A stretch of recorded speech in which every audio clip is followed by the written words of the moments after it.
Bem-vindo a mais um seminário do Grupo Filosofia e Epistemologia Genética, né?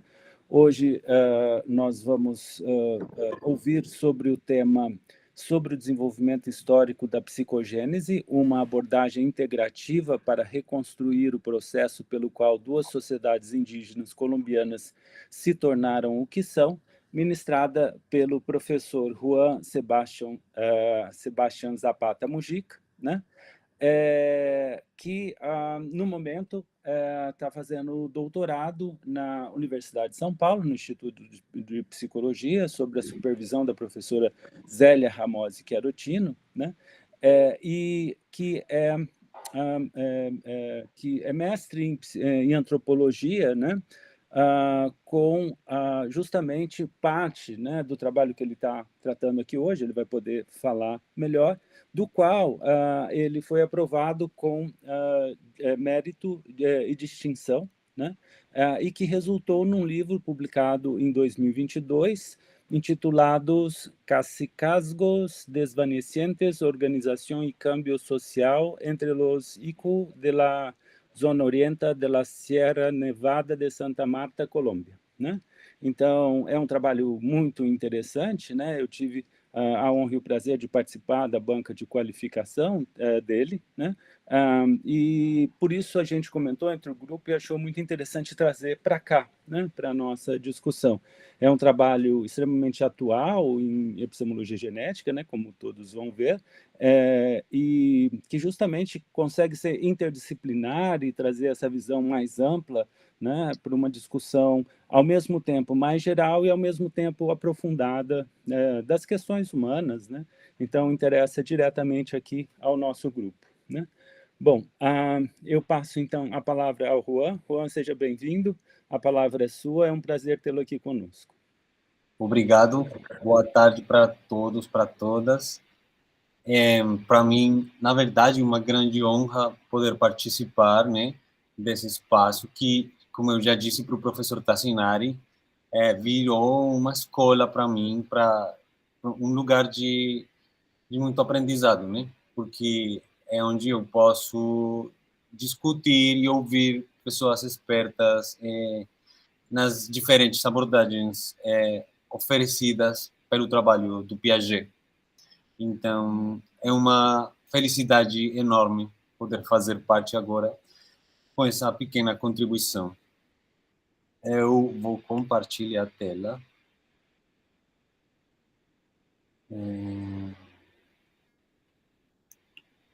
Sim.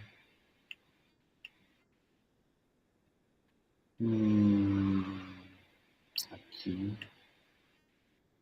Pronto.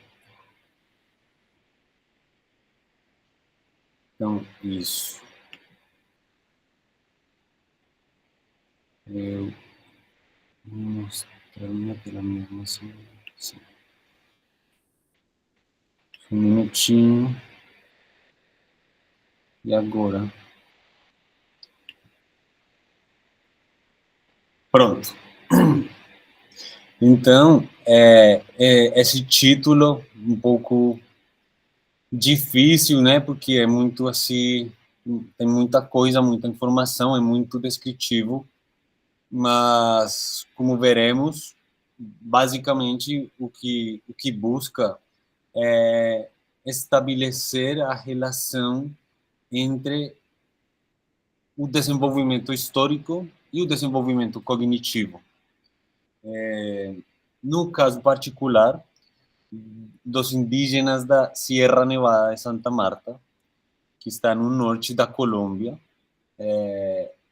e particularmente na região oriental desse sistema de montanhas.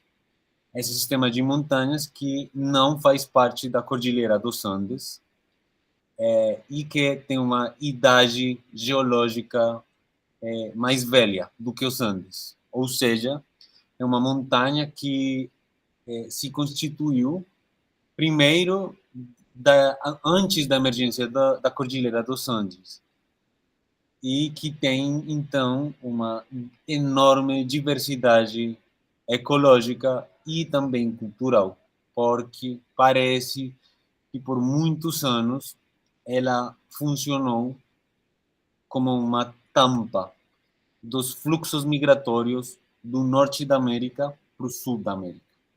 Está muito perto do canal de Panamá, né? Então, é só para vocês se ubicarem um pouco. Vamos ver se isto muda. Parece que não.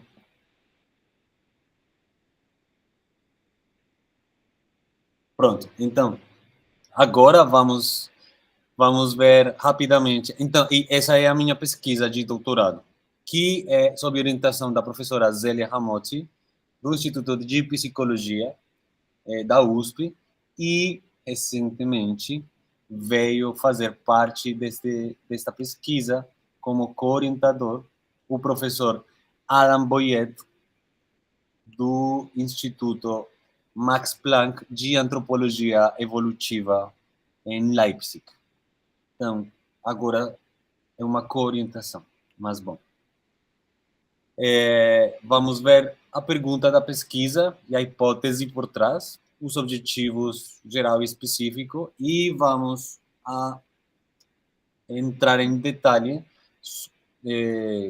vendo os avanços no objetivo específico 1 e também mencionando algumas coisas do objetivo específico 3. Tá? Então, esse vai ser a ordem da comunicação. Mas antes, eu queria mencionar dois antecedentes muito importantes para esta pesquisa que aconteceram no ano que eu ingressei no doutorado, no 2022. Então, o primeiro...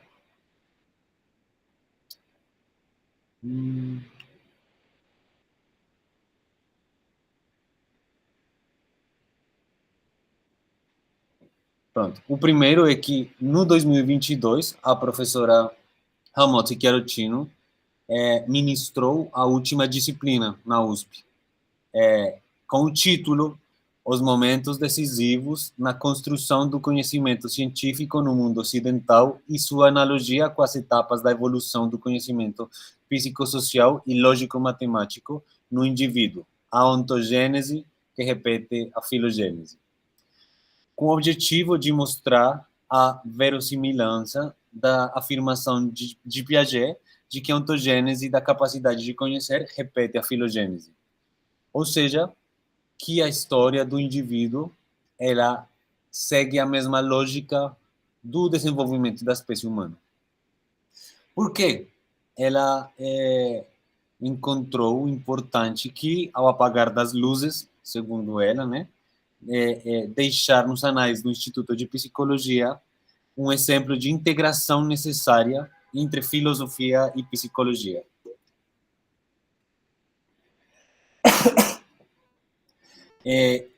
Ou seja, a última disciplina, né, já visava na relação desse problema, nesse problema da relação entre psicogênese e desenvolvimento ao longo da história. Desculpa. Esse, então, é um antecedente. E o segundo é que, no 2022, Pierre Dazen, ele é psicólogo transcultural, ele publicou uma retrospectiva do que foi a Piagetian Cross-Cultural Psychology, a psicologia transcultural piagetiana. Só que ele fez a publicação e depois ele postou no site da academia, com a opção de abrir uma discussão para o público. Então, aí teve uma grande interação com pessoas, com pesquisadores de todo mundo, na verdade. Eu estou lembrando o professor Baquero, da Argentina, outros dois professores que eu vou mencionar, e pesquisadores da Suráfrica, da Austrália, da Europa toda, né? Teve muita... chamou muito a atenção. No artigo, ele menciona que o campo da psicologia transcultural piagetiana perdeu força por dois motivos. Primeiro, porque as grandes perguntas que a psicologia transcultural visava responder foram, de fato, respondidas. Então, esse tipo de abordagem cumpriu com o seu objetivo.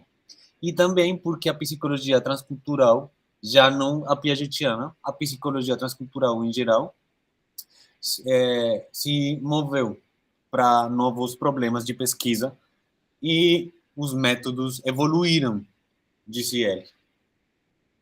Só que na discussão que ele abriu no site da academia, teve dois professores, o professor Stedikov e o professor Halpeik. Stedikov é um sociólogo alemão e Halpeik é um antropólogo britânico-canadense. Então, ele postou esse artigo no 14 de agosto de 2022. O dia 16, 2 dias depois, o professor Halpeik lhe perguntou que por que naquela retrospectiva ele não tinha mencionado o livro Os Fundamentos do Pensamento Primitivo, publicado em 1979. Esse livro foi traduzido para o alemão, para o italiano e para o espanhol. Para o espanhol foi traduzido e publicado pelo Fundo de Cultura Econômica, que vocês sabem é uma das maiores editoriais das ciências humanas, que publica os clássicos, né? Publica as obras mais importantes. Esse livro, no seu momento, teve uma repercussão muito grande, foi muito polêmico. Então, ele pergunta ao Dazen por que, naquela retrospectiva, ele não levou em conta aquele livro do ano 79. E ele disse, porque o que eu mostro é que o que o Piaget viu nas crianças, exatamente isso se pode observar em sociedades sem escrita, sem leitura, sem industrialização, o que ele chama de sociedades primitivas. E o outro, o sociólogo alemão, ele disse, bom, as consequências verdadeiras da psicologia transcultural piagetiana são que se encontrou que o homem das culturas pré-modernas ou arcaicas não desenvolve as operações formais. Mas o Dazen, ele não faz referência a esse assunto que, para o sociólogo, é a verdadeira consequência da psicologia transcultural piagetiana. Então, na discussão na academia, no site, teve mais de 40 interações entre pesquisadores do mundo todo e o Pierre Dazen. Só que ele não deu resposta para a pergunta do Halpeik. Aliás, Halpeik fez mais 4 comentários perguntando qual que era o motivo para não ter incluído o livro dos Fundamentos do Pensamento Primitivo. Após 13 dias e mais 4 comentários, ele respondeu: o seu livro escapou da minha mente pelo termo primitivo que tem no título, porque eu discordo profundamente, igual do que com os termos arcaico e premoderno do professor Stedikov. Possivelmente, né, esse foi um intuito, porque eu não consigo compreender o termo primitivo no contexto do relativismo cultural. Ou seja, o que temos novamente é o assunto da ontogênese do conhecimento e do desenvolvimento histórico. A relação desse paralelo como um problema que emerge na retrospectiva do que foi a psicologia transcultural piagetiana, que, segundo o Dazen, já respondeu às suas perguntas. Mas o que foi muito evidente para mim é que tem ainda uma pergunta a ser resolvida, que é muito polêmica, e que por aí ainda é possível fazer pesquisa com esse acento transcultural piagetiano. Esses são os dois antecedentes. Agora vamos ao nosso caso. As duas sociedades colombianas, lá do norte da Colômbia, da Sierra Nevada, são a sociedade ICU, que vocês têm na esquerda da tela, e a sociedade COG, à direita. Eu acho essas duas fotos muito importantes, porque deixam ver muito bem o maior despliegue, o maior uso das competências que tem no seu alcance para solucionar problemas. A mulher, que é mulher, a mulher ICU, ela hoje é a embaixatriz para a Colômbia nas Nações Unidas. E aí ela aparece com o Antônio Guterres, né? o presidente das Nações Unidas. Ou seja, ela intervém no cenário internacional para mediar pelas questões políticas da nação colombiana, ao nível dos grandes políticos do mundo. À direita temos um chefe COG, com uma máscara de madeira, fazendo uma dança para garantir que o sol continue a sair todos os dias, garantindo assim o crescimento das árvores, a saúde dos bosques, os alimentos para eles, porque os COGs são uma sociedade agricultora, horticultora. Então, temos como eles se relacionam com o mundo para solucionar os grandes problemas.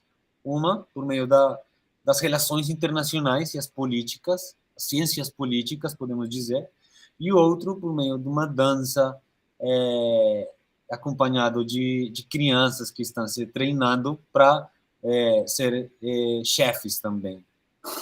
Então, essas imagens hoje mostram qual o estado atual das duas sociedades, que tem um passado pré-hispânico comum, mas que no seu desenvolvimento viraram duas sociedades muito diferentes, embora visualmente elas sejam muito parecidas pelas roupas, linguisticamente parecidas pelas línguas que eles falam. É muito parecido com o espanhol e o português. Se eles falarem muito devagar, eles conseguem compreender o que a outra pessoa da outra sociedade está a dizer. Então, com o passado comum, agora temos duas terminais muito claramente diferenciadas: sociedade ICU, sociedade COG. E a pergunta, então, a pergunta da pesquisa é como as sociedades ICU e COG se desenvolveram até o ponto que as encontramos hoje em dia. Ou seja, como chegamos a essas duas fotos, basicamente. Bom, a hipótese é que a compreensão do desenvolvimento histórico permanece incompleta sem a reconstrução da psicogênese ao longo do tempo, uma vez que a sua natureza epigenética implica uma correlação sistemática com as transformações da estrutura social. Vamos ver que tem avanços na antropologia, na arqueologia, para explicar como esse desenvolvimento histórico tem acontecido. Mas fica incompleta essa explicação. Vamos ver.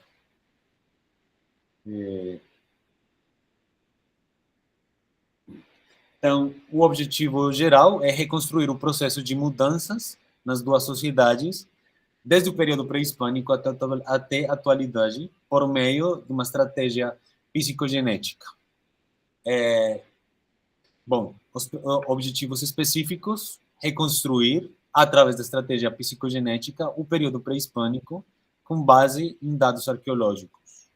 O segundo objetivo específico é fazer exatamente isso, mas para o período da conquista dos espanhóis, que vai do ano 1600 até 1855, quando aparecem já descrições etnográficas de exploradores franceses, alemães e de cronistas, de missionários, né? O último objetivo específico é reconstruir o período contemporâneo, a psicogênese no período contemporâneo, por meio do método genético experimental e a observação sistemática. Vamos entrar, então, agora no primeiro, no verde, e depois vamos passar pelo amarelo, que é o último, para dar uma visão geral do projeto de pesquisa. Então, o que é que vemos no período pré-hispânico? No período pré-hispânico, que é pouco mais de 1000 anos, temos presença permanente de seres humanos naquela região, nas costas, nas praias da Sierra Nevada, sem ter assentamentos formais, sem deixar, sem legar para a arqueologia construções, apenas panelas de barro e traços de consumo de materiais que vêm do mar, peixe, conchas, aquelas panelas de barro não mostram símbolos, não tem uso de símbolos, apenas umas cores vermelhas e negras, mas sem padrões que permitam evidenciar o uso de símbolos. São grupos humanos que, bom, também estão muito longe no tempo, mas que parece que não tinham desenvolvido, não temos, pelo menos, evidência, um período simbólico estritamente desenvolvido.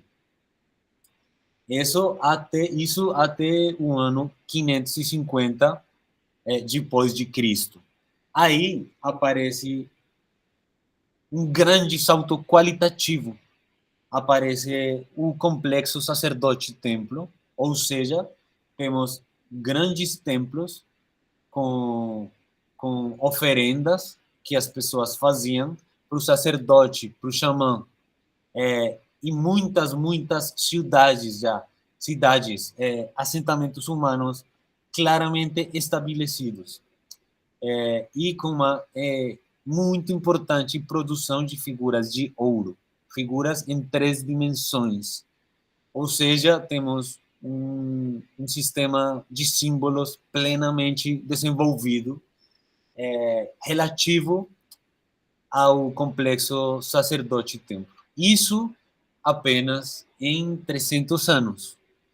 Isso também implicou o desenvolvimento da agricultura, ou seja, passamos de uma sociedade que coleta frutos do mar a uma sociedade com complexidade, com um sistema religioso, com símbolos, com técnicas para trabalhar o ouro, e com agricultura, que é muito importante, porque é tipo o que na história da humanidade seria a revolução neolítica.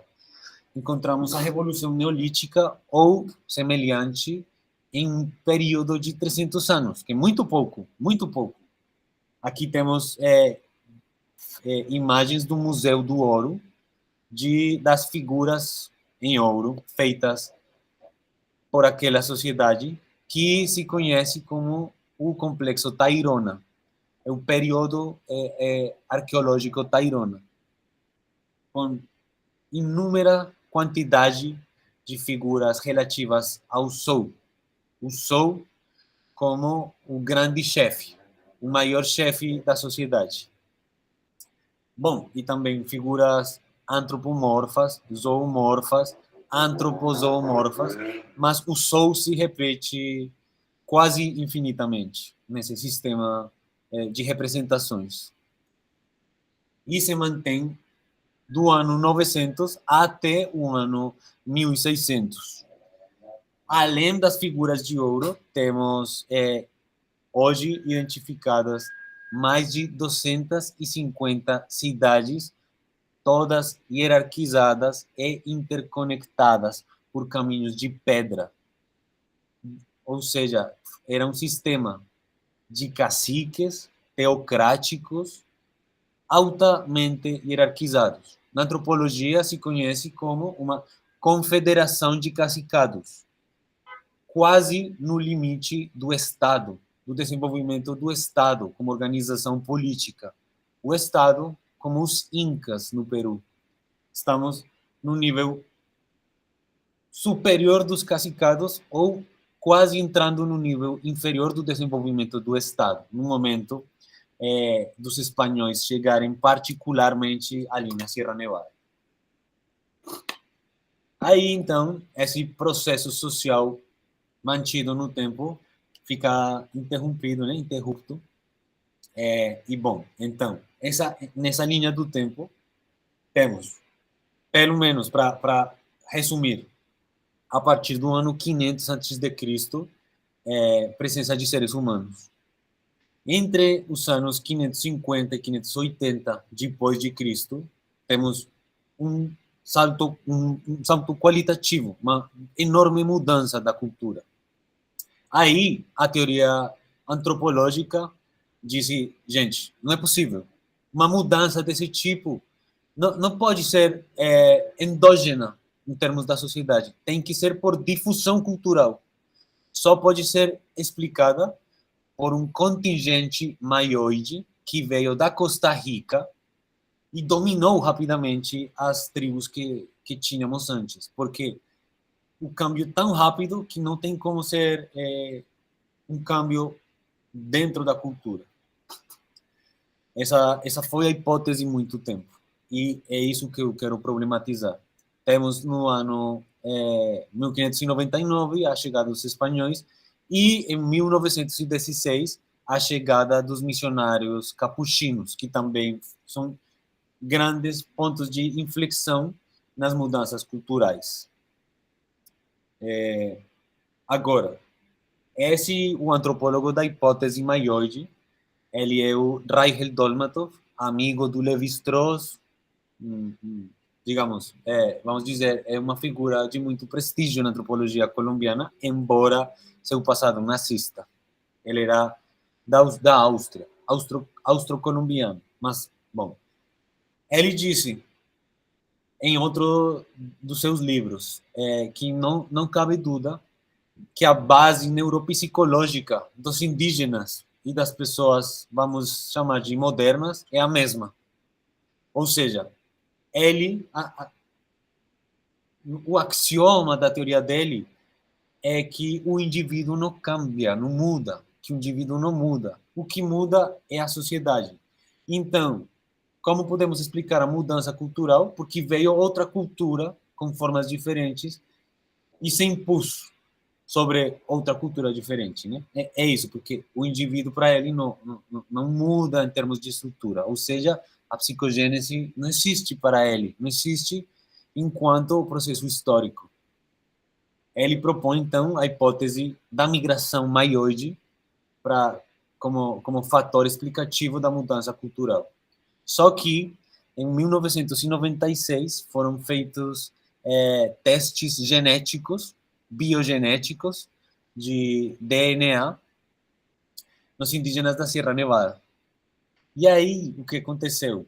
Aconteceu que os haplogrupos, que é a parte do genoma que não muda, mas que permite traçar as trajetórias das populações ao longo do tempo, esses haplogrupos mostram que as sociedades da Sierra Nevada não vêm do norte nem de Centro-América, elas vêm de Sul-América, da América do Sul. Ou seja, a evidência biogenética não é consistente com a hipótese da migração maioide. A tentativa de explicar a mudança cultural por meio da difusão, via difusionista, não é possível. Não é possível. Pelo contrário, o que a arqueologia tem encontrado é que, por volta do ano 550, 580, aconteceu um enorme cataclismo ecológico. Teve grandes terremotos que fizeram que o mar se comesse as praias, fazendo que os indígenas tivessem que subir para as montanhas. E o jeito de subsistir teve que mudar. A solicitação do meio fez com que eles desenvolveram, por exemplo, técnicas em agricultura, roupas para o frio, e, enfim, um sistema religioso que desse sentido para todas essas mudanças, que explicasse, na medida das possibilidades deles, o que tinha acontecido. Porque foi como se o mundo tivesse se destruído para eles, de um momento para outro. Né? E esse cataclisma ecológico, plenamente identificado pela arqueologia, bom, ele é consistente com, com os desenvolvimentos contemporâneos das neurociências, que nos dizem que a plasticidade cerebral e a neurogênese garantem a psicogênese. Ou seja, a organização do cérebro mesmo, ela muda ao longo do tempo. Então, se temos neurogênese, se temos a possibilidade no ser humano de estabelecer redes novas de neurônios, bom, a psicogênese fica respaldada, né, por esses avanços. Então, bom, e o Luria, que é o pai, né, da neuropsicologia, ele fez pesquisas em entornos de mudança histórica na União Soviética. E ele achou que nas sociedades primitivas havia, sim, uma estrutura cognitiva qualitativamente diferente nas pessoas dessa mesma sociedade depois dos processos de formação nas fazendas coletivizadas, né? Ou seja, a formação no socialismo fazia com que eles tivessem um processo psicogenético.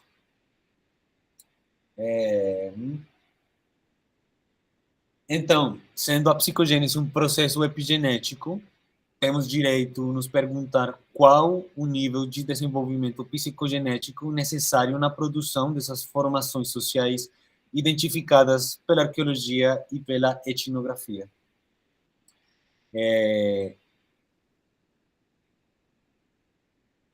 Essa pergunta porque assim, a psicogênese ela não acontece de modo automático. Ela não é simplesmente um processo endógeno, biológico.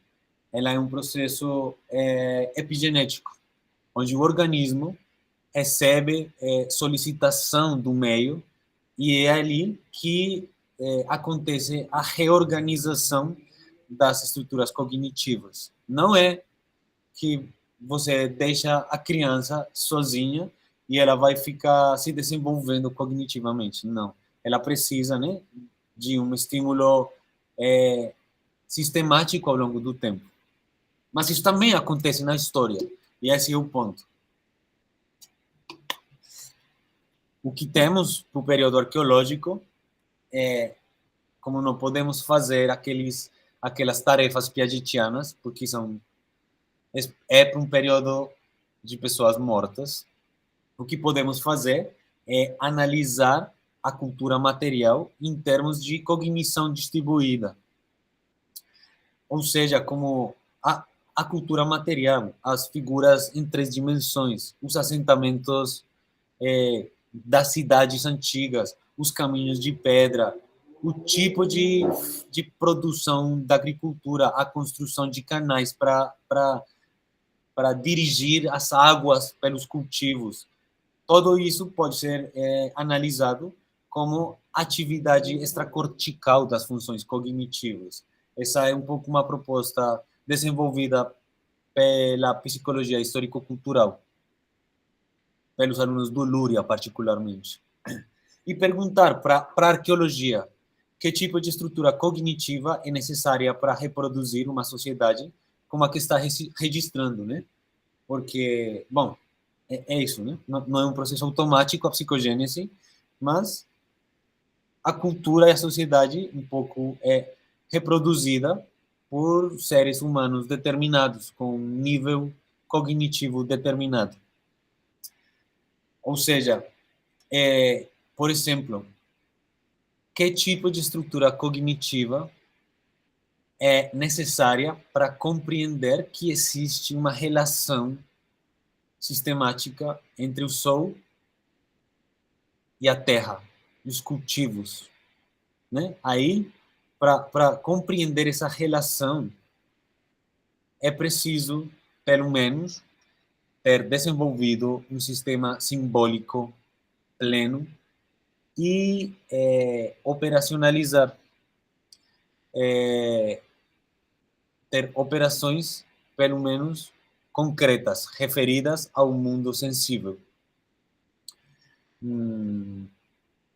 Agora, o período etnográfico.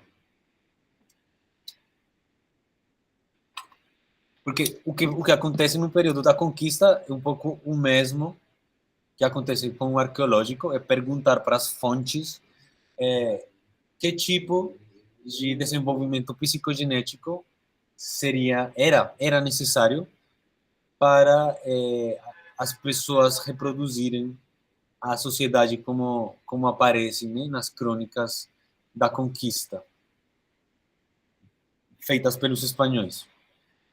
O período etnográfico, então temos na esquerda uma fotografia dos Kogi no ano 1922.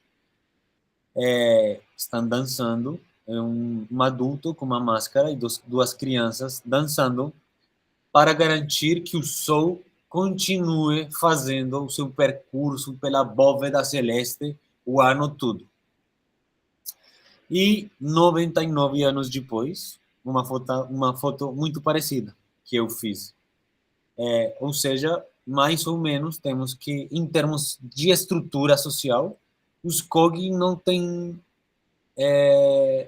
apresentam mudanças qualitativas. Claro, agora tem alguns deles que têm celular, tem outros que falam espanhol, tem muitos dedicados ao etnoturismo, mas em outras regiões da Sierra. Aqui temos, em termos qualitativos, o mesmo tipo de sociedade. O Sico, em câmbio, é uma fotografia de 1916, temos um indígena Ico com uma máscara de madeira fazendo uma dança de mortória para os mortos, para fazer um enterramento de um morto. Só que em 1916 foi quando chegaram os missionários capuchinos.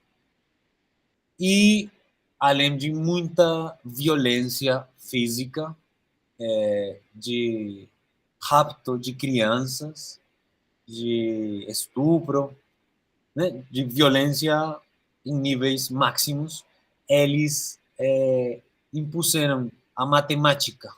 Eles ensinaram a matemática, a escrita, entre outras, né, como os valores nacionais da Colômbia, o hino nacional, bom, essas coisas, mas a matemática, a escrita. E isso, hoje, podemos observar a consequência dessas mudanças, por exemplo, em que a Colômbia tem a embaixatriz ICO para representar a nação lá nas Nações Unidas. Aí vemos uma mudança muito grande numa das duas sociedades, né? E, bom, com essas sociedades, eu venho trabalhando a partir do ano 2015. Eu fiz o meu trabalho de grado na graduação em Sociologia sobre essas sociedades e um mestrado também sobre a mudança social, particularmente na sociedade Ico. E aí foi que eu fiquei, sabe, com a sensação de que alguma coisa ainda estava a fazer para explicar a mudança social. Então, eu vou usar um método genético experimental, que é um método assim definido pelo Luria na sua pesquisa em Uzbequistão, mas também usado pelo Piaget, né? Que é basicamente propor tarefas para resolver problemas para as pessoas e fazer perguntas tentando compreender como foi que a pessoa chegou à resposta, à solução do problema, seja a resposta que seja, né? Não interessa se a resposta é correta ou não, não existe o correto ou o incorreto, existe um processo cognitivo de resolução de problemas. E é isso que interessa. O genético, né, então, está dado pela observação da gênese e o desenvolvimento das competências para resolver problemas, e o experimental, porque o pesquisador intervém, né, fazendo perguntas ou modificando os objetos com que a tarefa é feita. Esse método tem recebido críticas, porque, e aí voltamos ao assunto do Pierre Dazen, da retrospectiva da psicologia transcultural piagetiana, porque aparece sistematicamente que as pessoas indígenas não têm não têm desenvolvido as competências do pensamento formal. Então, a pergunta é, mas, espera aí, será mesmo que elas não tenham desenvolvido o pensamento formal?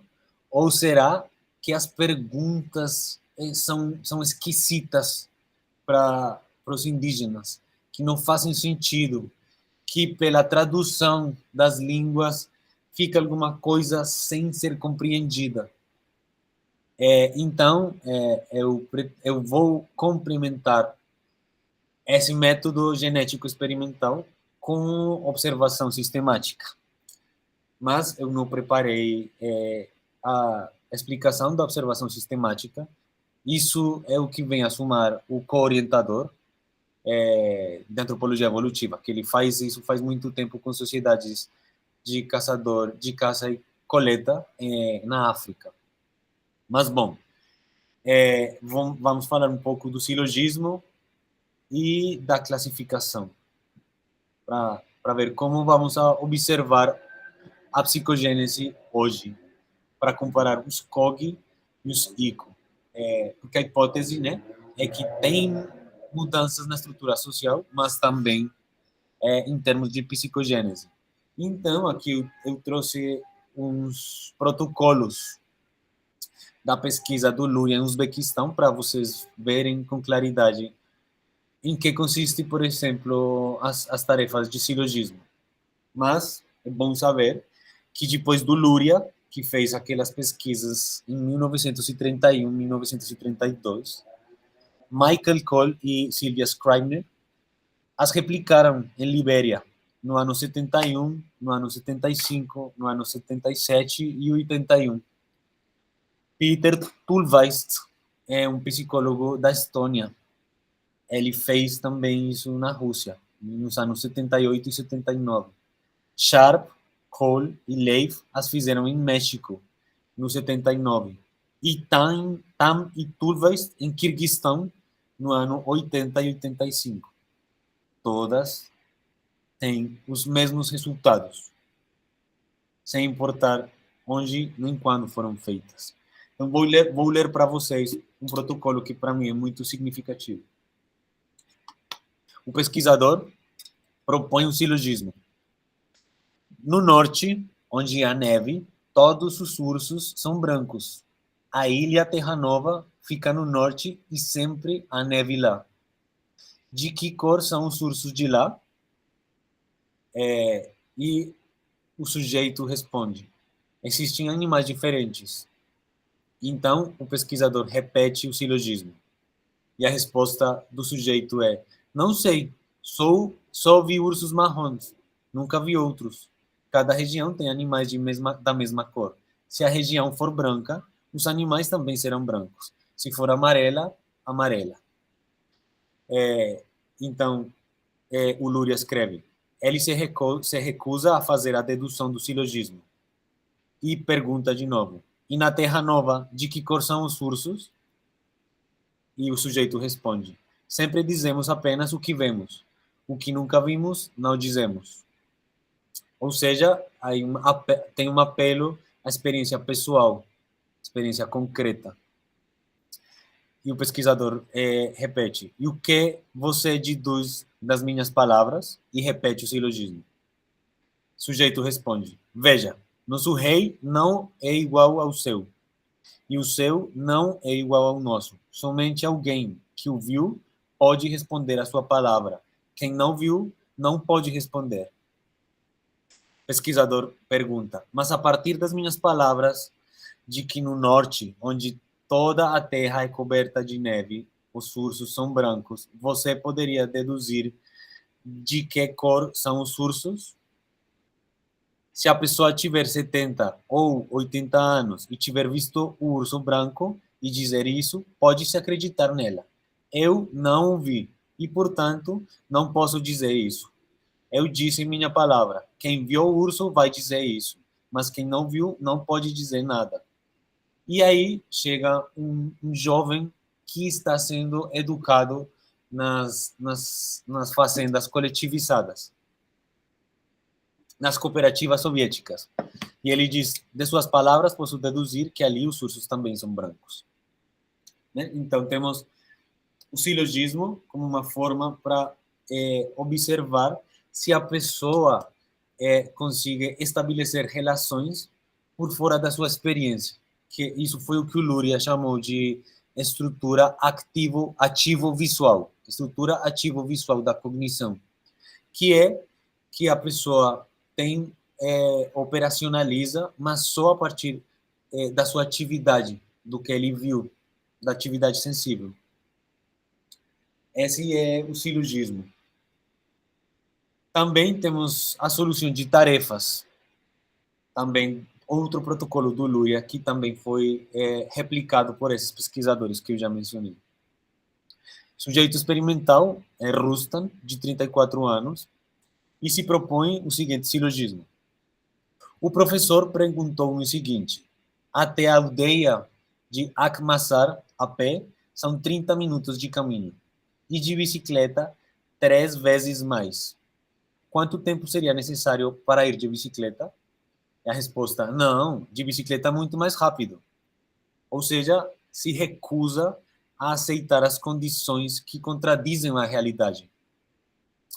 O pesquisador disse, mas faça o cálculo.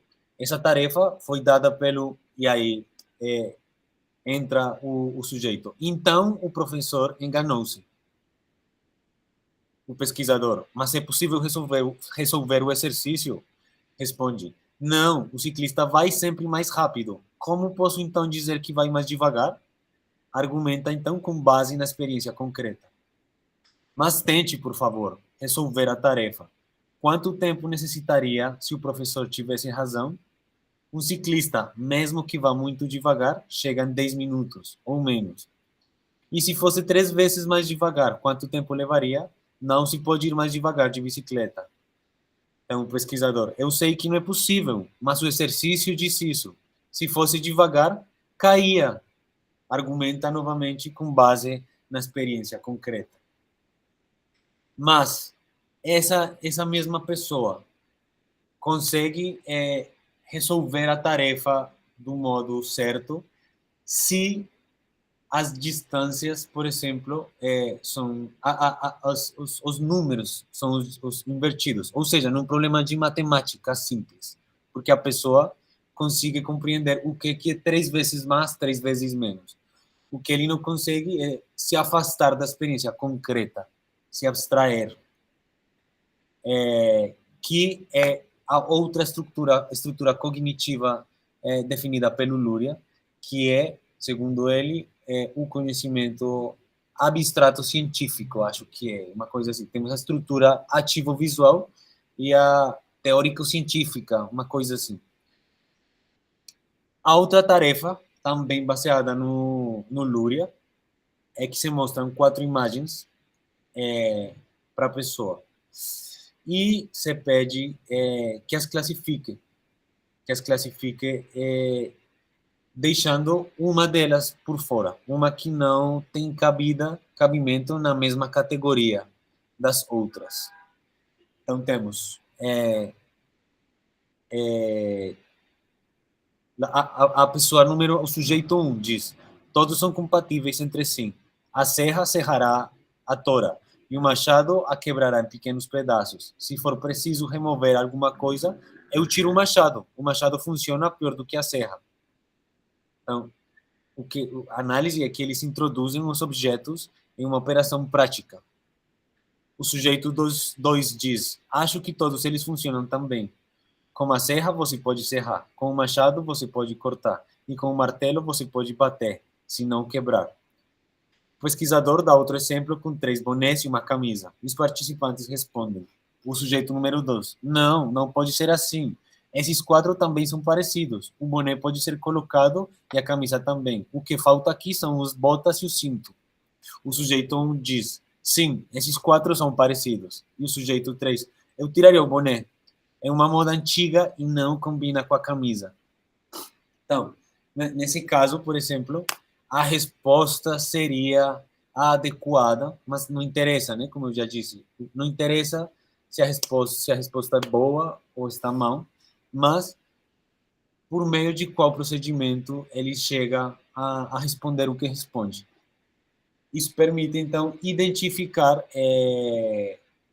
a psicogênese com adultos, como já foi testado muitas vezes.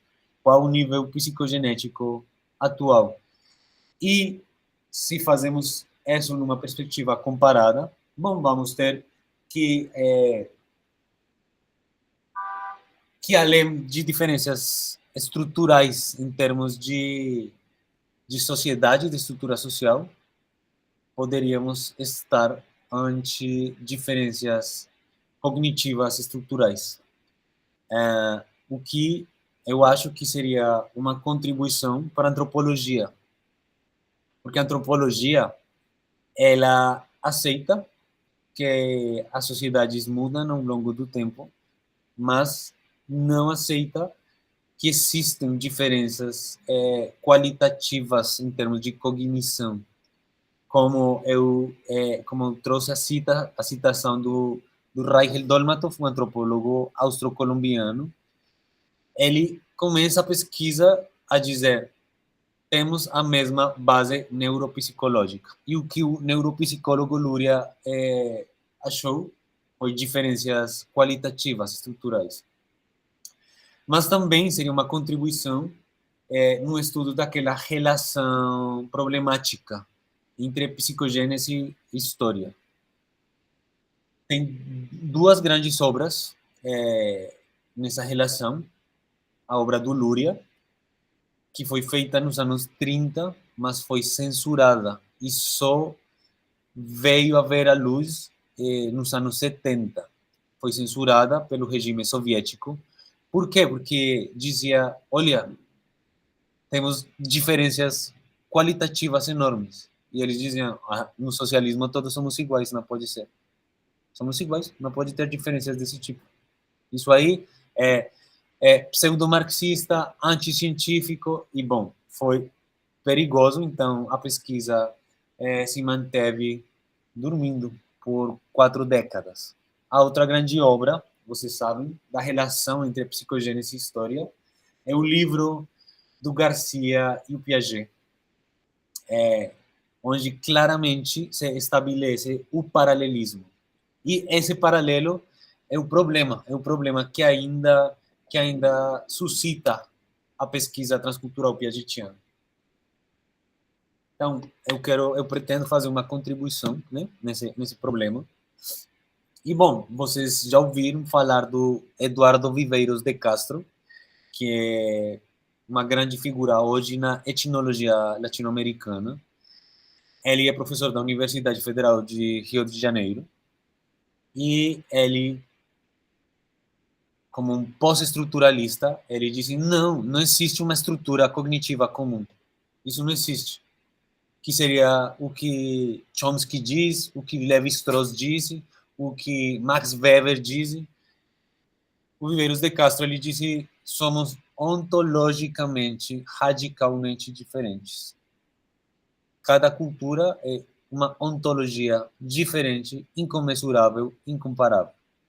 Somos diferentes totalmente, mas não interessa saber como chegamos a essas diferenças, só se constatam. Então, eu acho que reconstruir a ontogênese do conhecimento, a psicogênese, também pode ser uma contribuição crítica para esses debates que hoje estão dominados pela perspectiva pós-estruturalista. No final, eu conheci o artigo da introdução à epistemologia, o método da epistemologia genética, que foi trazido aqui para o grupo faz 1 ano, 2 anos. E aí, o Piaget ele menciona que o método da epistemologia genética se compõe do método psicogenético e do método histórico-crítico.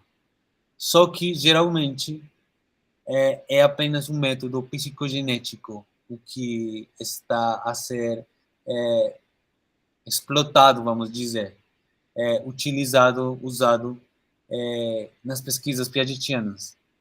Mas o método histórico-crítico também está na base da epistemologia genética, segundo Piaget, e como ele mesmo mostra no seu livro com Garcia. Ele disse naquele documentário que fizeram sobre ele, né, que a psicogênese é o locus da explicação em psicologia.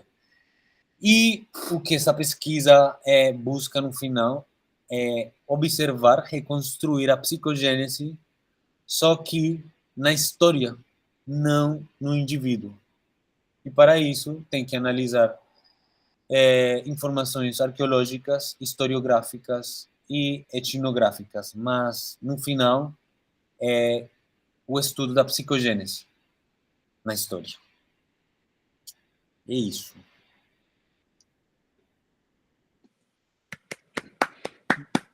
Parabéns, Suá, belíssima apresentação. Bom, eu vou abrir, então, para as questões, né? Tem alguém que gostaria de colocar uma questão já de início?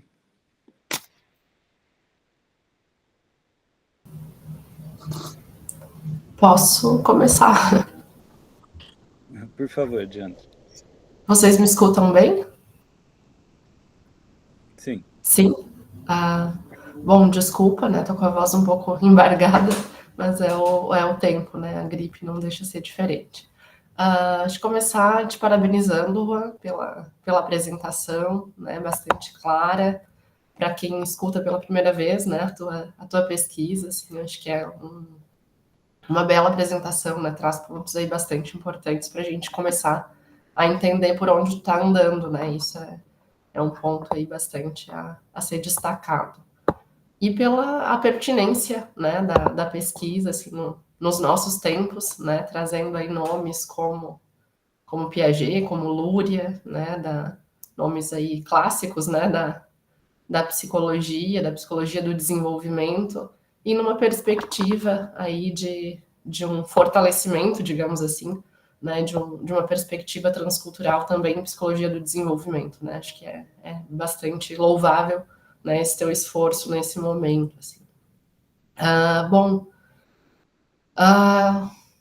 Primeiro eu gostaria de te perguntar, assim, como é que tu chega, né, da antropologia no Piaget, especificamente no Piaget. Pode trazer o Luria também, né, mas aqui pelo ponto do nosso grupo, né, fiquei curiosa, assim, para saber como é que foi a tua aproximação com a perspectiva piagetiana, né, e um outro ponto, assim, pelo menos até o momento, né, que pela abordagem que tu compartilhou com a gente, né, de trazer aí Piaget e Luria, né, a gente sabe que, pelo menos no campo da psicologia do desenvolvimento e psicologia da educação, a gente poderia também apontar isso, né, existe algo que alguns autores, e o Orlando Lourenço é um deles, né, um autor português e comentador de Piaget, chama de uma interpretação padrão, de uma espécie de oposição, né, bastante marcada entre as perspectivas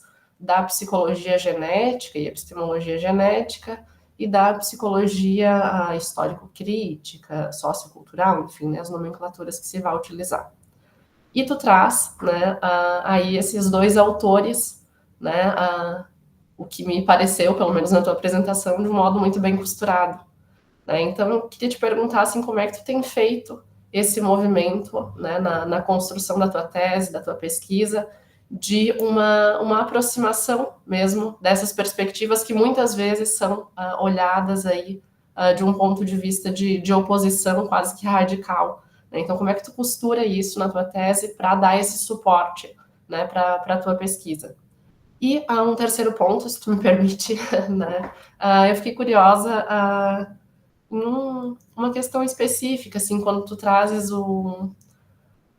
a consulta, né, não sei se é o melhor termo, consulta, mas ao material, digamos assim, dos relatos, né, dos colonizadores, né, e que tu vais utilizar também esses relatos para tentar entender, né, então, e formar um alinhavo, digamos assim, de como essas pessoas, né, culturas firmaram aí um certo desenvolvimento psicogenético, né.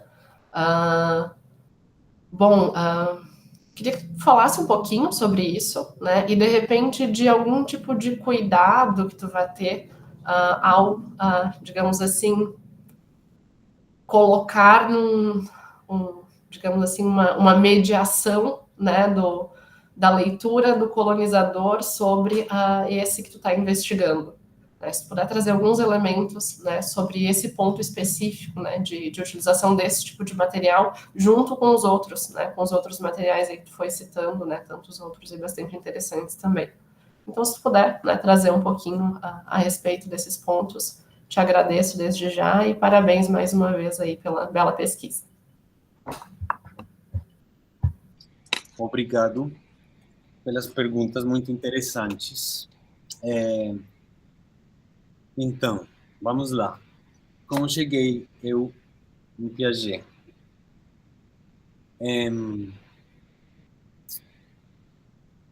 Na Colômbia, como no Brasil, eu acho, e na América Latina no geral, as ciências humanas estão totalmente dominadas pelo pós-modernismo.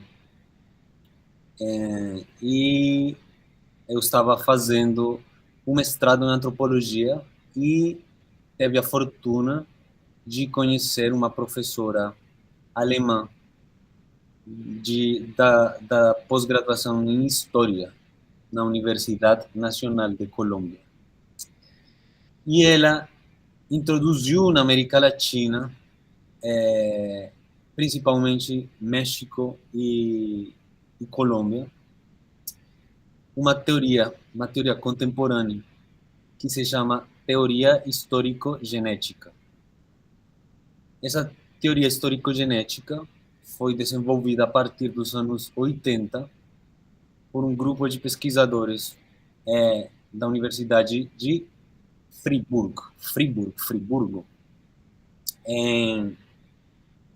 liderados pelo sociólogo Günter Dux. E o que eles fizeram foi levar a psicogênese do estudo da criança para o estudo da sociedade. E, pelo menos na Colômbia, esse grupo de teoria histórico-genética já fez bastantes pesquisas na pós-graduação, mostrando a fertilidade dessa abordagem de trazer o Piaget para a sociologia, para a história. Então, foi assim, essa professora me apresentou, bom, o Tomasello, o Luria, mas principalmente o Piaget, porque esses pesquisadores em Friburgo, eles encontram em Piaget a chave. Não que os outros não tenham contribuído, mas em Piaget fez o maior controle empírico do desenvolvimento do conhecimento. Com esses experimentos, com essas tarefas, com esses experimentos. Então, ele resulta muito, muito importante justamente para explicar o desenvolvimento histórico.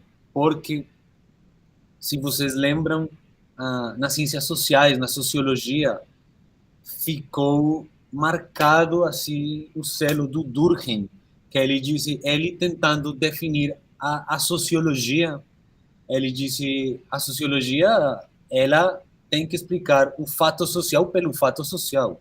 A sociologia não pode botar mão da psicologia. Porém, eu vou pesquisar o suicídio, que se acha, né, que é um assunto psicológico. Eu vou mostrar que é um assunto social.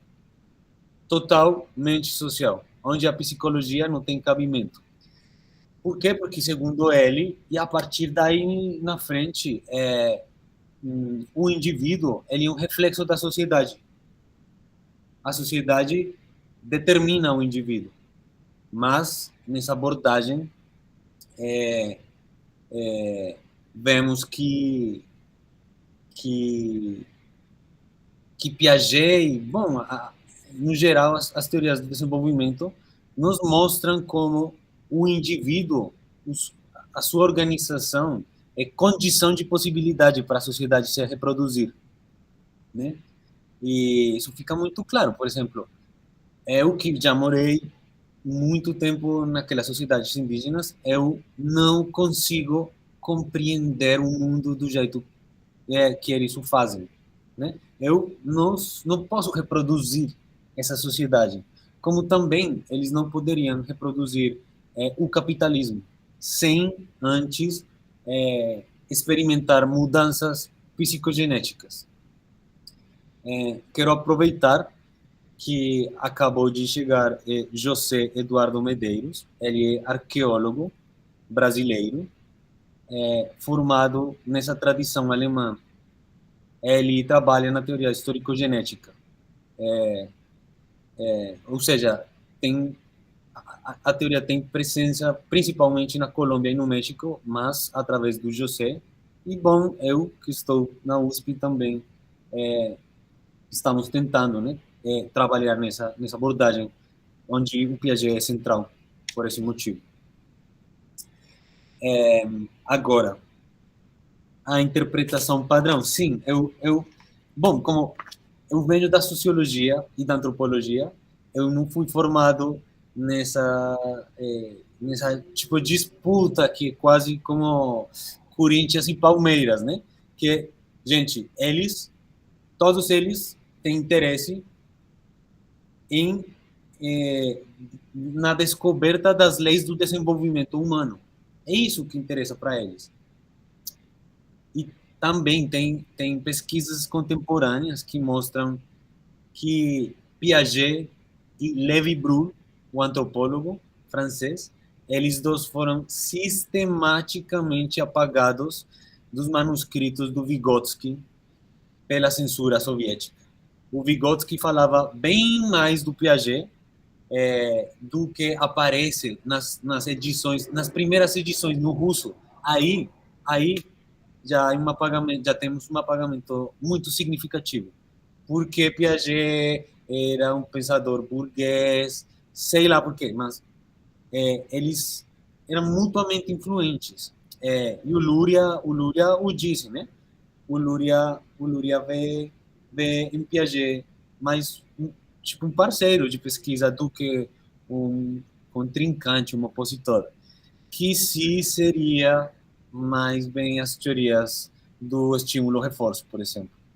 Por quê? Porque elas não visam compreender o processo do desenvolvimento, a lógica do desenvolvimento, mas simplesmente observar, vamos dizer, o fruto consolidado do desenvolvimento, não como foi possível chegar até lá.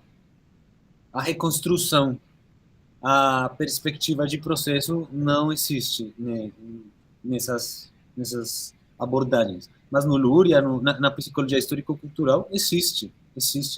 E também porque tem essa ideia absurda do Piaget como o teórico dos estágios, né? E que a teoria do Piaget é simplesmente uma tecnologia para você categorizar a criança em 4 estágios. Quando é o contrário, é interessante observar como e por que temos um processo de mudanças qualitativas. Então, se vemos que o Piaget, na verdade, se interessava no processo, fica bem mais próximo da histórico-cultural. E também que se disse que o Piaget é o determinista biológico, né? Que você deixa a criança e ela se desenvolve sozinha, enquanto Luria e Vygotsky levam em consideração o social, o cultural. Mas, e isso eu agradeço muito à professora Zélia Ramotti Chiarutino, quando vemos que uma teoria epigenética do conhecimento, aí o social e o cultural são simplesmente chaves para compreender a psicogênese. E não existe esse Piaget do determinismo biológico. Existe, sim, o Piaget que conhece que existe uma base biológica, como as funções da equilibração e tudo mais. Mas não que o desenvolvimento seja endógeno e automático. Não, não. E por último,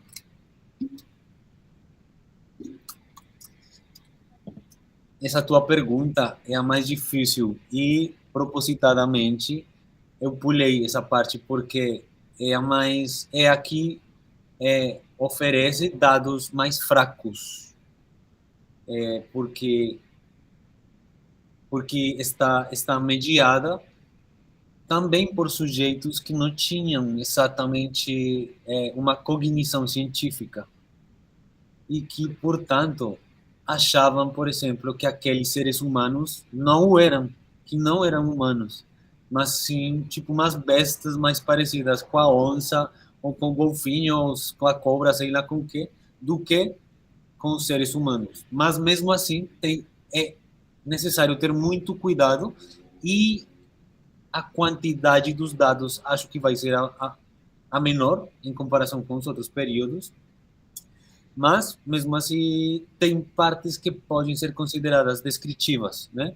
Por exemplo, o chefe tinha uma máscara de ouro, uma máscara com figura de onça, uma descrição desse tipo já deixa ver atividade cognitiva. E é isso que eu vou pegar com pinças, né? Com pinças, para tentar evitar, né, o viés. Obrigado, Diana.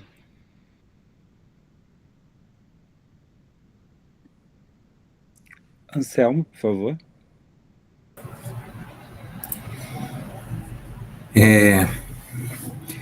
Pois é, Juan, parabenizo pela profundidade e relevância do tema abordado na live.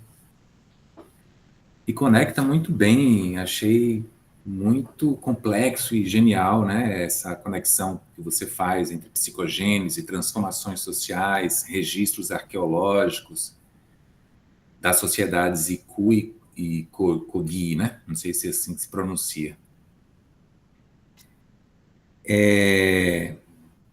Eu fiquei pensando o seguinte, uma pergunta, né? Você já tem uma hipótese de por que os índios não chegam cognitivamente ao período formal lógico-matemático?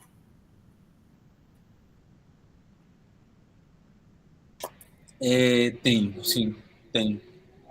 Eu acho que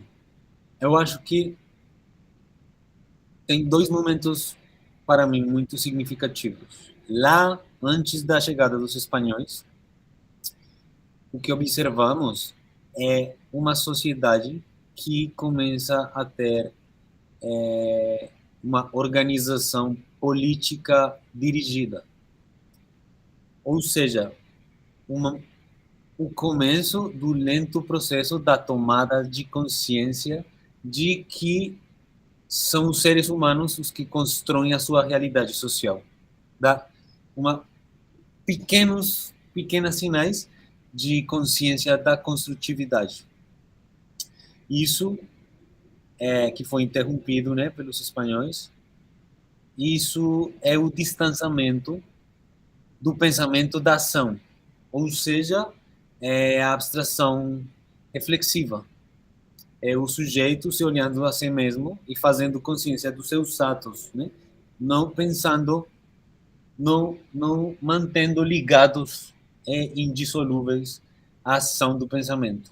Mas, bom, isso aí foi interrompido. E com o ensino da matemática pelos missionários e da escrita, bom, temos uma mudança decisiva. Tem pesquisa que mostram como, assim, de neuroimagem, né? Como a atividade cerebral muda estruturalmente o seu funcionamento quando a pessoa aprende a escrever. ou seja, temos uma reorganização do funcionamento cerebral e também da psicogênese, né? A escrita e a matemática são exigências que levam os indígenas que hoje representam o país ante as Nações Unidas a um novo nível de desenvolvimento cognitivo, que foi um processo levado a cabo com a violência mais selvagem por parte dos missionários, foi. E, em muitos casos, continua a ser desse jeito. Sim, mas, em termos de solicitação do meio, o que observamos é uma reorganização da estrutura cognitiva. Os outros, os COG, eles não têm experimentado essa solicitação de uma maneira sistemática no tempo, né? Porque não é só uma vez a solicitação, hoje, bum, precisa de matemática. Não. Isso tem que ser um processo mantido no tempo. E os COG eles não estão submetidos a essa solicitação. Mas isso também permite pensar na nossa sociedade. Se essa solicitação tem que ser sistemática e mantida no tempo, a sua subtração, reemplaçando-a, por exemplo, com celular e TikTok e vídeos rápidos e que não são exigência cognitiva. Isso pode ter repercussões sérias em um nível social daqui a uns anos. Mas, bom, esse é outro tema. Mas sim, é porque os COG nunca têm experimentado essa solicitação.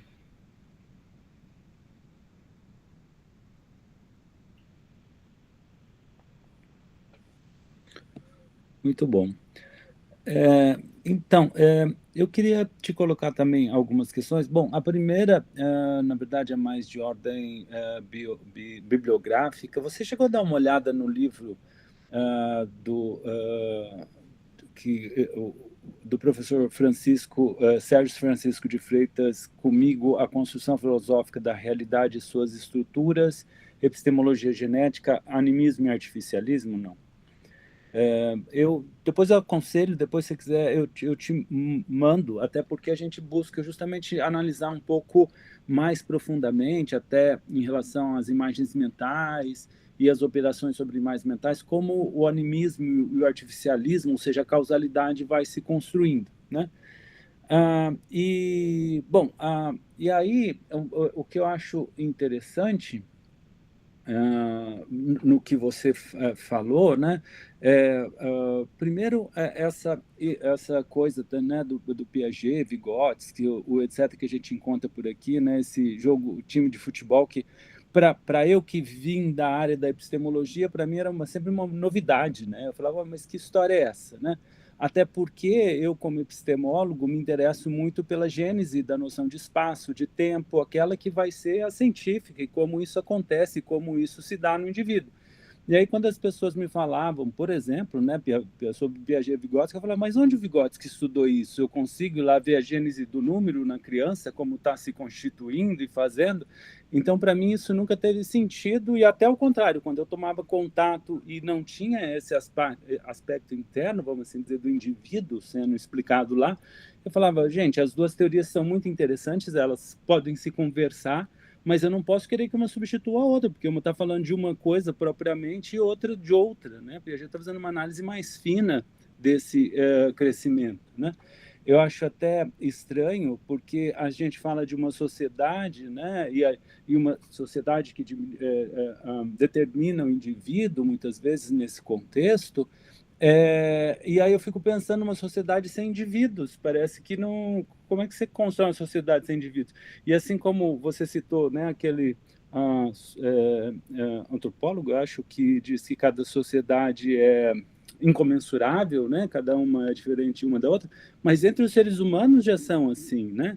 Entre alguns conceitos que eu tenho trabalhado ultimamente, por exemplo, de realidade para cada um, né? E filosofia de cada um, por exemplo, alguém que acredita, né, um crente em Deus, que tem uma vida, ele reza e vê milagres na vida dele, tem uma realidade completamente diferente de um materialista. Então, se todos somos diferentes, não tem nem sentido a gente falar de sociedades iguais, porque ali dentro somos todos diferentes. Então, não é uma coisa de tudo ou nada, mas a gente consegue agrupar segundo as formas, e aí até daí falar de tal sociedade e outra, e comparar essas formas, né?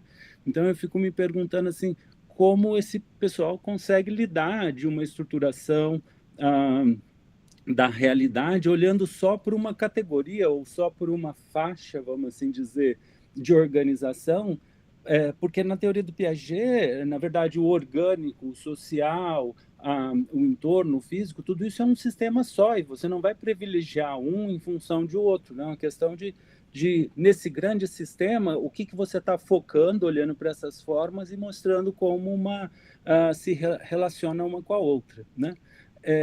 E você falou, né, que no geral o pessoal acaba encaixando a teoria do Piaget como teoria dos estágios, né?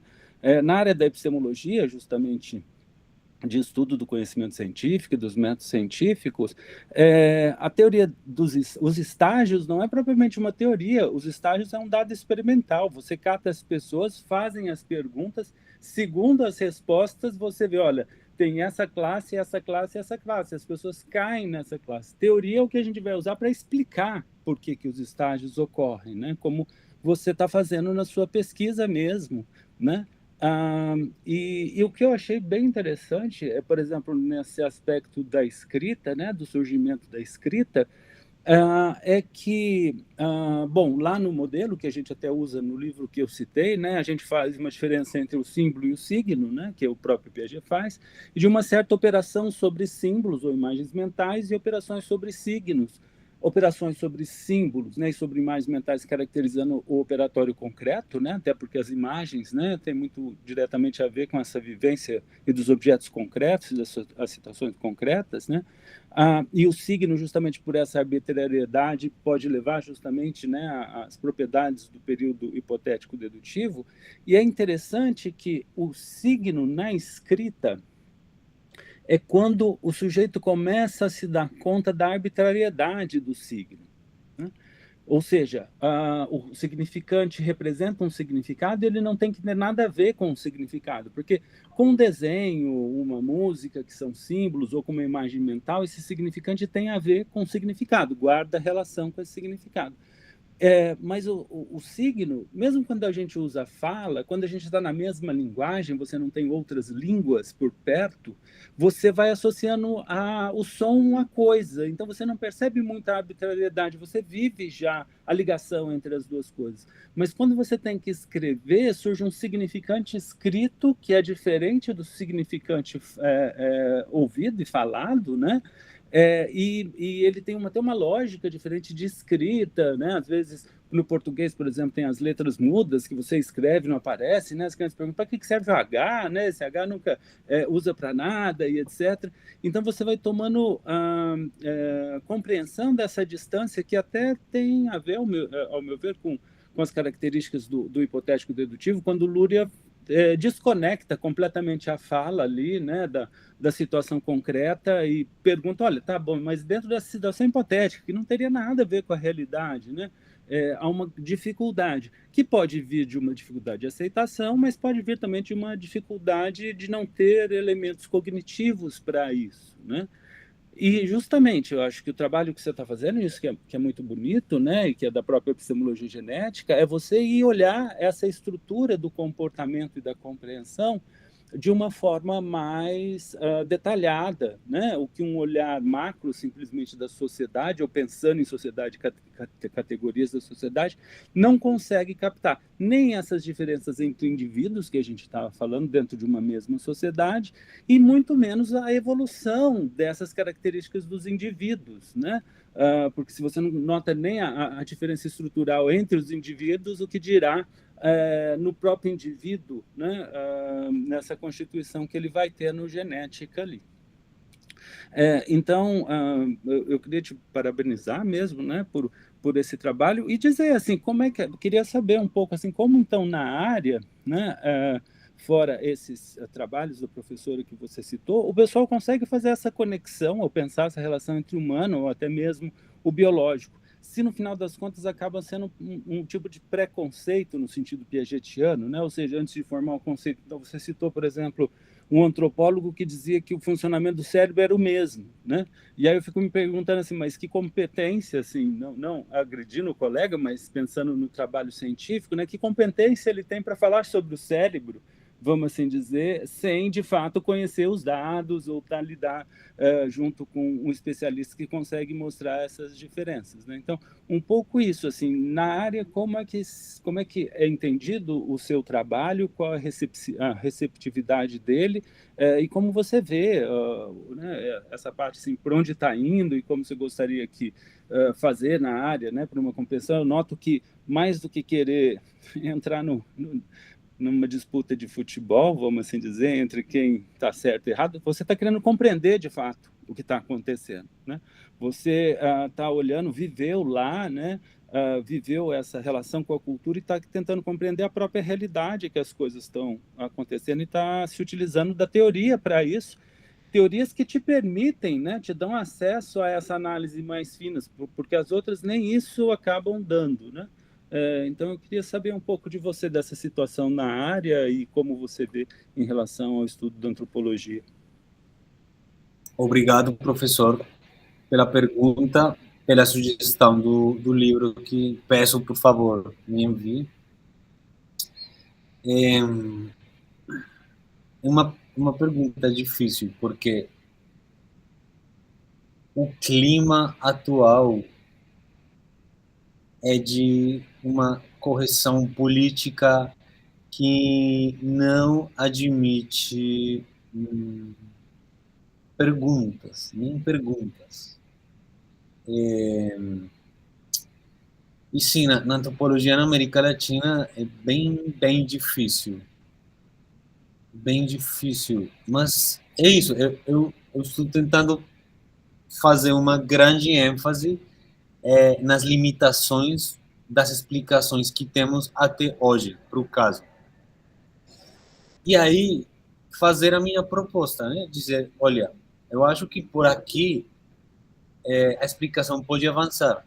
Não que só eu tenho razão e o que vocês fizeram não é útil, não. Porque, de fato, é útil. Mesmo essas pesquisas, essas etnografias da virada ontológica, super pós-modernistas, eu acho que elas aportam um detalhe no nível quantitativo muito importante, porque elas vão bem de perto em o que uma pessoa, como uma pessoa se relaciona com os objetos. E aí, isso é suscetível de ser analisado a partir de uma teoria. Agora, a recepção, eu acho que não vai ser a melhor. Eu acho que é difícil. Já aconteceram coisas muito feias lá na Universidade Nacional de Colômbia. De fato, a professora que eu mencionava, professora Tassinari, é Vera Vaila, que você já conheceu. Aconteceram coisas complicadas. Mas, recentemente, eu estou encontrando parceria com pessoas da antropologia evolutiva, que, embora não sejam piagetianas, estão abertas a perguntas, às discussões, e também perseguem o objetivo de compreender a evolução. E aí eu acho que as coisas são mais favoráveis. Recentemente, faz apenas uns dias, eu combinei com os pesquisadores para eles replicarem os mesmos protocolos que eu, do silogismo e das tarefas do Luria, na Mongólia e na África. Então, aí vamos poder comparar, depois, né, dos nossos doutorados, vamos poder fazer essas comparações à luz do que sabemos hoje, graças às neurociências, mas também graças à antropologia, porque essas pesquisas aqui acabaram nos anos 80, principalmente porque na antropologia não foi aceita a evidência da psicogênese. Não foi aceita.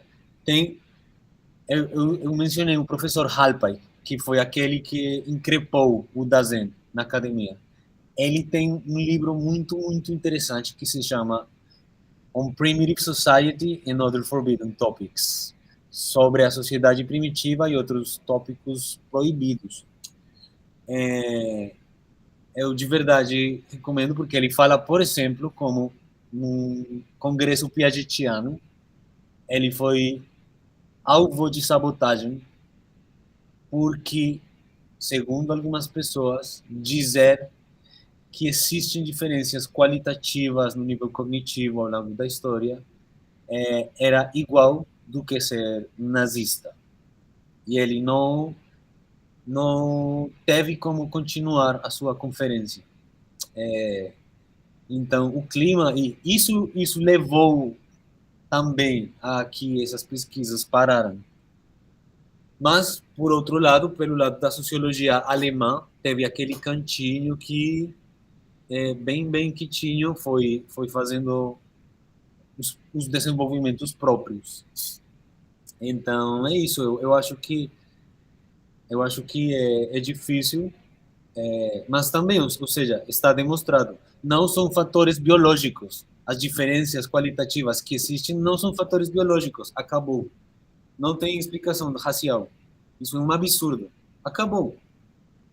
Mas temos diferenças. E o que a etnologia contemporânea está a dizer é, sim, somos diferentes, mas não temos como explicar. Bom, pode ser que sim tenhamos como. É isso. É interessante que eles saltam da biologia para a sociologia, né? Como se não houvessem estruturas psicológicas, como cada indivíduo não pudesse desenvolver a sua, e como assim? E tipo assim, isso é uma questão de fato, não é uma questão de princípio, não é algo que você define por princípio, é os fatos que vão dizer se essas estruturas existem ou não, se elas são diferentes e como são, né? É interessante, né?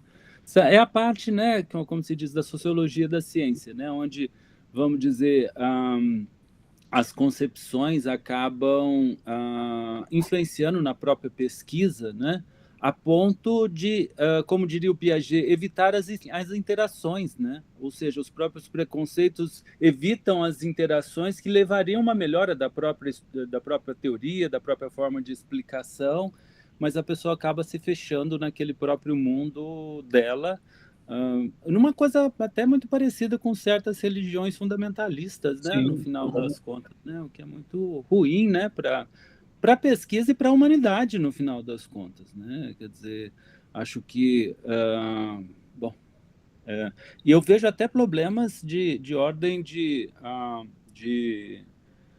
melhora. Por exemplo, a minha esposa trabalhava com psicopedagogia e tinha crianças, né? A psicopedagogia trabalha bastante isso, que não aprende e não se sabe por quê. Quer dizer, não se sabia por quê, né? A Zélia gosta da expressão antes da teoria do Piaget. Lá você vê quais estruturas não foram psicologicamente construídas, quais estruturas psicológicas não foram construídas, quais são, então, né? Faz um diagnóstico, né? Para saber, depois estabelece quais interações, né, você vai fazer com a criança para que ela tenha solicitação e desenvolva, e ela desenvolve, né? Então, apagando essas diferenças, apagando esses saberes, no final das contas, a gente está fazendo justamente com que essas crianças que, com 6 meses de terapia psicopedagógica, podem, e alavanca, assim, quer dizer, ou seja, tem uma mudança estrutural importante, e isso depois a criança se torna independente e pode, né, e desenvolver, né, os aspectos que as outras têm, né? Então, eu vejo que isso acaba, no final das contas, prejudicando a própria sociedade, no final das contas, prejudicando o próprio ser humano, enquanto quer ser humanista demais, acaba fazendo justamente ao contrário nesses casos, né? Bom, mas é o que é. Realmente. E, por exemplo, nas políticas públicas com sociedades indígenas, é exatamente igual. Não, somos todos iguais. O que eles precisam? Um monte de iPads para virar empresários com sucesso, porque somos iguais. Ou, não, somos tão diferentes que podemos fazer coisa nenhuma. Não, não. É um diálogo. Se eles tomam a decisão de ficar afastados, tá, tudo bem. Mas, gente, levar tablets e iPads e acesso à internet sem uma mediação, porque somos iguais, isso é um etnocídio. É um etnocídio e está sometendo a populações inteiras ao consumo violento de pornografia e cenas violentas de filmes inconexas e isso parte, né, do desconhecimento de nós, a sociedade nacional, deliberadamente ignorar que podemos compreender, pelo menos podemos tentar compreender melhor. Eu acho interessante essa questão que você está trazendo, porque eu estava pensando isso esses dias, até com a forma com que a gente expressa, por exemplo, a questão da diversidade ser um valor, né? E eu ficava pensando aquilo, gente, mas diversidade, até para um lógico, quando ele pensa na diversidade é diversidade, pode ter várias coisas ou não, quer dizer, isso não é necessariamente um valor positivo ou negativo. E aí eu estava pensando uma coisa um pouco mais profunda, por exemplo, como a noção de respeito, né? Quer dizer, você pode estudar os seres humanos ou estudar essas características e manter o respeito. Uma coisa não tem a ver exatamente com a outra, né? Mas a gente perdeu até a noção do respeito enquanto conceito, por exemplo, né? E ao invés da gente exigir o respeito, e isso o respeito significa a todos, até como seres humanos, independente da diversidade, quer dizer, isso vem antes, quer dizer, o ser humano tem direito de ser diverso, né? E ao respeito a essa coisa mais fundamental, a gente está substituindo por algo até sensório, vamos assim dizer, concreto, né? Mas para não trabalhar com o próprio conceito, parece que de respeito no final das contas, né? Acho isso estranho, mas tem sido uma tendência, né? Mas é isso, assim, o que eu vejo, por exemplo, na sua pesquisa e nessa forma de entendimento é uma forma extremamente respeitosa, apesar de ver diferenças, diferenças até, às vezes até de capacidade, porque isso é uma questão de respeito, porque você não pode dar atividades para alguém, por exemplo, que vá para além das capacidades que ele se sente à vontade de fazer, porque isso vai constranger, isso pode gerar experiências que ele se traumatiza, depois não consegue fazer. Você não deixa uma criança brincar com uma faca, né, ou com uma arma, por exemplo, né? Claro, eu estou dando casos extremos para a gente entender a necessidade aí desse olhar mais fino, de reconhecer as estruturas, de reconhecer os momentos, né? O que não significa desrespeitar a partir daí, ou usar, né? Como você disse, é até o contrário. Se você assume essa igualdade entre culturas, acaba dando facas culturais na mão das pessoas e que acaba que ela não tem noção, né, de como usar e do que isso gera para ela e de vícios que acaba gerando para ela, né, como a questão, por exemplo, do jogo também, né, para dar outro exemplo aí nesse sentido mais geral. Bom, mas tá bom, muito bom. Alguém mais teria alguma questão? Eu acho que você foi muito claro. As pessoas acabaram... Anselmo? Eu fiquei pensando numa coisa aqui, Tassinari e Juan, né? É que as teorias estruturalistas, especialmente no campo da antropologia, da sociologia, né, como desenvolvidas por Lévi-Strauss, elas postulam que as práticas sociais, as instituições, os costumes, são moldados por estruturas inconscientes universais, né, que permanecem estáveis ao longo do tempo e entre diferentes culturas. segundo essa perspectiva, enquanto os conteúdos específicos dessas práticas, né, as crenças, os rituais, os sistemas de parentesco, podem variar, as formas subjacentes que organizam esses conteúdos são constantes, refletindo padrões fundamentais, né, do pensamento humano. E aí, assim, né, como a pesquisa... Aí vem a questão, né? Como é que a pesquisa que examina a psicogênese histórica das sociedades Ikui e Koji,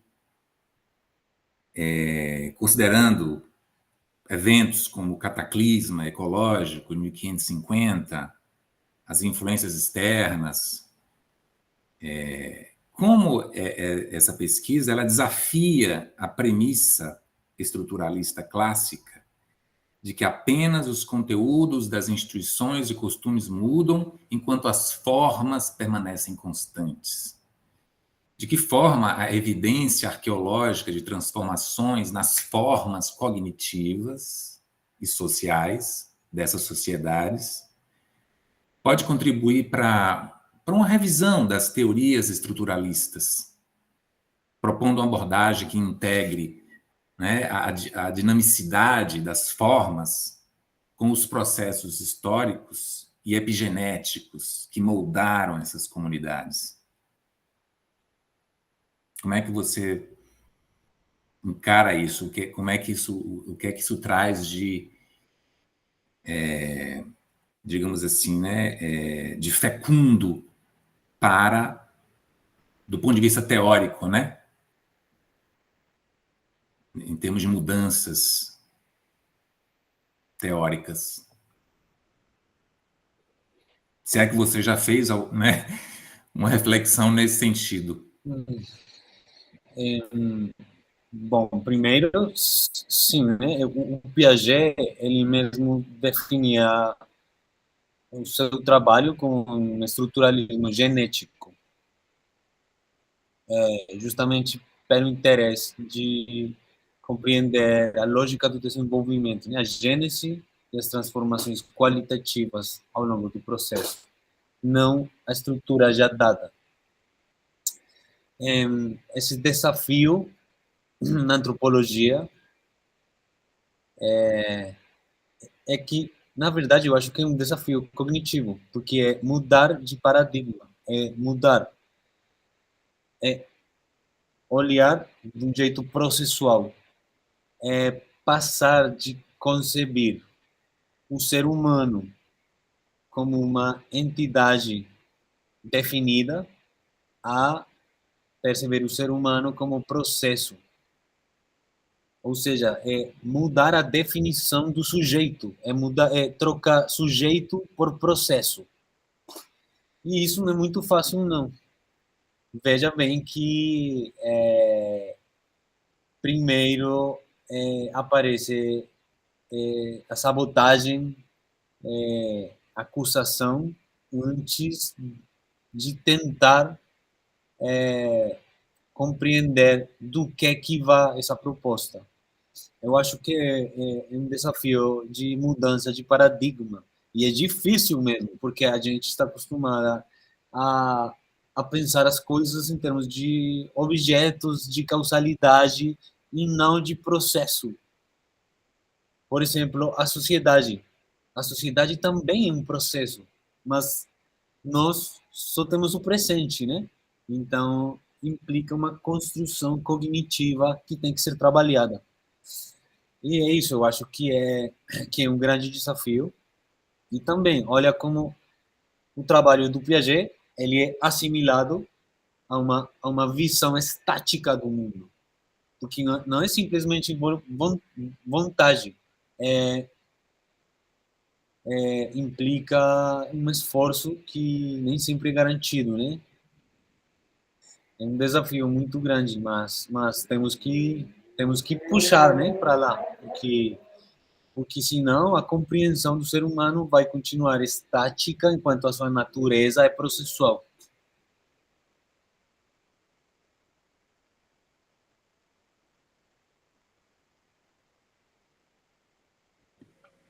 Perfeito. Alguém mais gostaria de colocar alguma questão? Bom, foi excelente, né, essa tarde e a apresentação do Juan. Eu parabenizo novamente, acho o seu trabalho fundamental, né, por tudo que você nos disse, e por nos levar a essa compreensão cada vez maior. E a gente percebe o quanto ele é hercúleo, né, um grande trabalho, porque envolve diversas áreas, você tem que conseguir costurar isso, e principalmente hoje em dia, que se exige uma certa especificidade muito grande dos trabalhos, então como é que você consegue lidar com tantos referenciais, né, sem ser superficial, mas ao mesmo tempo sem aumentar isso de tal forma, olhar para o detalhe de tal forma que se perde, né, essa visão de todo, né? Então você consegue fazer isso muito bem, parabéns, acho que está no caminho certo, no lugar certo, ainda bem que tem encontrado boas parcerias, né? E parabéns então pelo trabalho, esperamos ver os resultados finais também, estamos esperançosos, né, e com esperança de ver o resultado final, parabéns. Bom, sendo assim, então, eu finalizo, né, esse nosso seminário GFEG, e quem nos assistiu até aqui agradecemos, né, e nos vemos então no próximo seminário.